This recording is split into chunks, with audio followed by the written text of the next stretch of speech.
Akala ko dati okay na yung basta mahal lang. Ngayon naisip ko, hindi pala dapat mahal ka lang, dapat may respeto din sa'yo. Kapag nasasaktan ka na ng paulit-ulit, hindi man physically but emotionally and mentally, lumayo ka na. Kapag mas matimbang na yung suffering kesa sa saya, gumawa ka na ng paraan para dumistansya.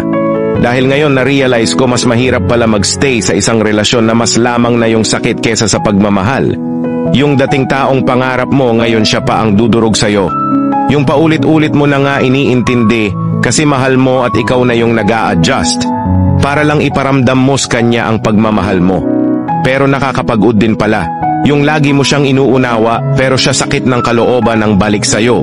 May mga tao talagang minahal mo na nga, inaalagaan at pinagsisilbihan pero di man lang ma-appreciate ginagawa mo. Napakahirap mapunta sa taong walang respeto sa'yo. Yung hindi nauunawaan ang nararamdaman mo. Pero ganun talaga, nagmahal ka ng maling tao. Nagmahal ka ng taong kailangan ka lang pero di ka mahalaga sa kanya.